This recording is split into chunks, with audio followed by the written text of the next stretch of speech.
Self-control has never been my strong suit, you see. Shamelessly sporting my emotions on my sleeve. A smirk, a scowl, a shrug, a smolder, or a smile. Showing any sense of subtlety ain't my style. Straying from the norm, as is true to form, sauntering in like a sapphire summer storm. Shamed if I do, and shamed if I don't, that's no doubt. Speak up, speak out, share my story for society to discount. It's he said versus she said was the message sent, set out to keep me silent and stifle sentiments. She's only in it for the money or fame, and if it's true, she's still only got herself to blame. Silly me should have known better than he, a senior of 63, someone stationed to keep me safe and take care of me, seldom stopping to question if what happened to me was fine. So sure the fault is mine, a schoolgirl of merely 9. Supposedly a siren or shapeshifter of sorts, seeking the attention of older men to seduce and court. Such a sensationalized spin to feel better about your sins. Suppose I should simply shut up, shut down, and settle in. Separate my situation from my symptoms and set it aside, or sink deeper into the shadows, spiral, succumb to suicide. Suddenly someone soft-spoken starts to insist. You must persist. Somehow you'll find strength in this. Strive to survive and show no fear, for our support will shield you, my dear.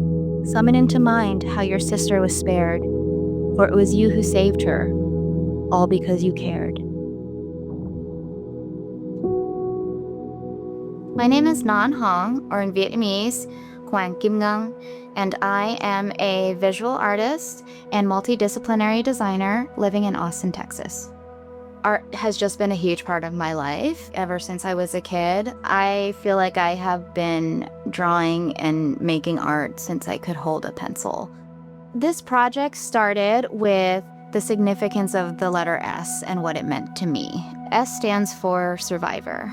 It stood for secrets, shame, and silence for years until I could no longer keep it or take it or hide from it. It was then that I stood up and spoke out, seeking support for surviving the sadness that shaped my life. And I also really liked how the shape of the letter S looks like the road or path on this healing journey that I'm on. So I had this idea of this S series, and I was going to call it Essence. So instead of the regular spelling, it's spelled S-S-E-N-S-E. So getting down to the core of all of the words that start with S and their significance to stories of survival, and specifically surviving trauma. Any sort of trauma, not just sexual trauma or childhood abuse, anything like that. Everybody has their own traumas, and we shouldn't be comparing them or, one-upping each other or anything like that. I want us to be in solidarity to heal together.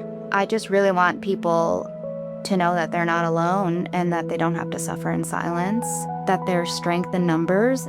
People express themselves in so many different ways, and I really wanted to get into this project and use art as a vehicle to help me heal, but also help others heal in their own journeys and in their own ways. As a starting off point to raise awareness and start discussions and open dialogue between people. I met Nicole last year when we were both in the artist career training program through the city of Austin. And I had this idea where I want to start live painting and doing more performance art along to music that I really resonate with. My name's Nicole Ridgewell. I'm a singer-songwriter in Austin, Texas, and I have a band called Cast Iron Shoes. One of the reasons I was really excited to work with Ngan on her project is she has a really incredible story. I think the hero of a story is someone who has to go on a great journey to learn how to be a better person and is ultimately transformed by that journey. And they end their story somebody different.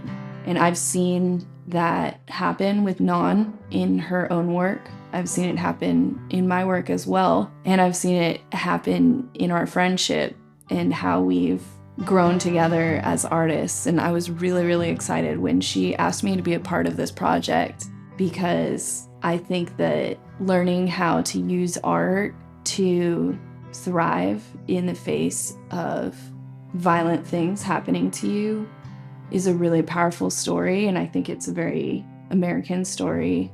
Nicole's songwriting really is what resonates with me. Her lyrics and the stories that she tells is the main reason why I'm working with her and collaborating with her on this project. I've gotten the chance to get to know her better over this past year, and she's just an awesome person. She is also another strong-ass woman survivor, and she tells a lot of her stories through her songs. I think a lot of us minimize our own struggles because we feel like there's always someone who's had it worse off. And one of the things I love about playing music and writing songs is that you can put yourself into the main character. Like, you are the main character of your song. You can just feel how you're feeling and make vibrations that make you feel better. The act of music is integrating your experiences in a healthy way into your body, because when something intense happens to you, it doesn't just happen to your mind, it happens to your body. And so it's important to do things like painting or music or dancing or moving around or going in nature to move your body around so that it starts to heal itself. So I hope if somebody listens to my songs, they're inspired to move a little bit, whatever kind of movement makes them feel good. You're taking your experiences and what you survived and working through that and surviving through that, and not only surviving, but also thriving through that, and then using your strength to help other people up when they're down. I think that us working together will also show people in the audience that, this is how you support one another. Like, we're two survivors working together on this project to, raise awareness and hopefully help other people on their own healing journeys, whether it be through music, or maybe they grab a paintbrush and come up and paint with me on the canvas, and make their own mark. I just really wanted to make this project about healing and expressing yourself in a variety of different ways. However anybody would feel comfortable in telling their own story, healing in their own way, on their own time, and knowing that, they're not the only ones out there that are going through something like this is powerful in and of itself.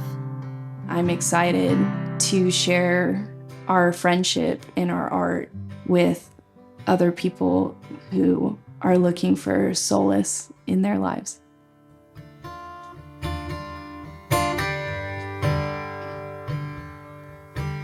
I tried to sound like thunder roaring through the sky, but you only needed me to sing behind.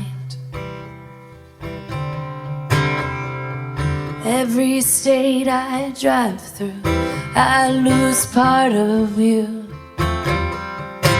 but your thongs are still alive inside my lines. I climbed a canyon wall and said I love you, but I'd always think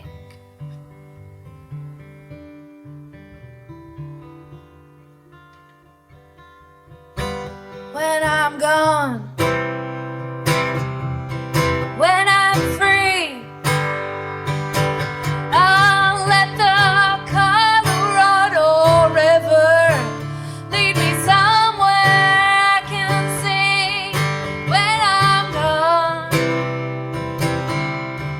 when I'm free, I'll let the Colorado River lead me somewhere bright angel. You shine so bright, you overshadow me. The one thing that I want people to walk away from after they come and see mine and Nicole's performance and this group exhibition is more of an openness to hear other people's stories and not necessarily dismiss them right away just because they haven't gotten through something similar. And for the survivors in the room, I hope that they walk away knowing that they're not alone and that they don't have to suffer in silence. When I'm gone, when I'm free, I'll let the Colorado River lead me somewhere I can see. My bright angel, you shine so bright, you overshadow me.